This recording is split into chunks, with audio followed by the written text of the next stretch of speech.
love seeing hiking sites on your phones and fun adventures on your phones, but the truth is they're much more beautiful in person. Now, I want you to carefully imagine yourself. You just hiked a long challenge and it was very nature-filled. But it was a challenging hike.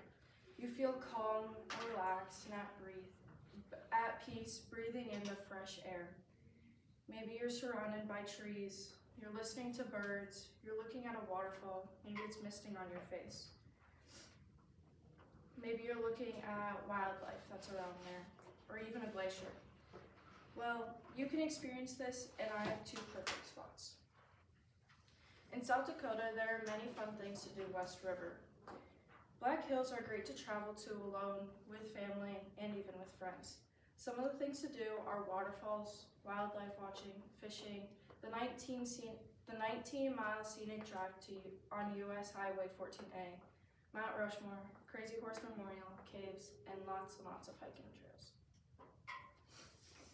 But there's a site not well known. It's in Spearfish Canyon, just outside of the town Spearfish. The hike starts from the bottom left star and goes all the way up to the star that's kind of in the middle. This is a 1.6-mile hike to Spearfish Creek, also known as Cleopatra Creek. Along this hike, you will cross the creek multiple times as it is windy, same with your trail. This hike is known as an adventure because it is an unmarked trail. The rock is made out of limestone, and over many years, the water had eroded away the limestone, leading to its name because it looks like a bathtub.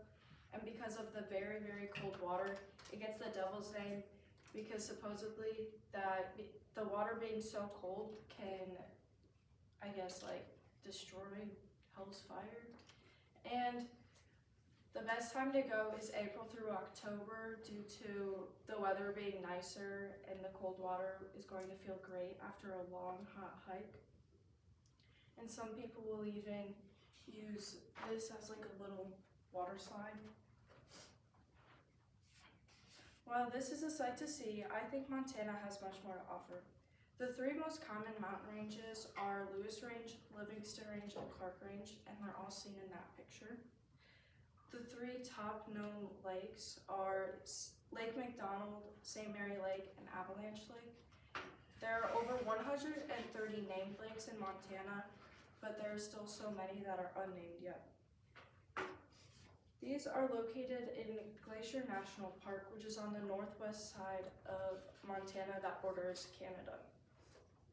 In 1841, an American anthropologist, naturalist, historian, and writer was one of the very first founders of a glacier. He advocated ever since then that it to be protected and should be included into a national park. A bill wasn't signed until 1910 for the protection. All thanks to George Bird Grinnell, the glacier is protected and it is now named after him. This is a 4.6-mile hike and it is considered extremely hard because of the 2,000-foot incline in elevation. The best time to go is late June to early August due to it being warmer out and less likely to have snow along the trail and it snowing. There are lots and lots of wildlife here in this national park and along the trails. So in many cases, bears have been seen along the trails. So be sure to bring your bear spray. These two places in South Dakota and Montana are one of the most scenic and spectacular places to see and experience. So if you are up to some hiking and lots of nature, these sites will leave you calm and speechless.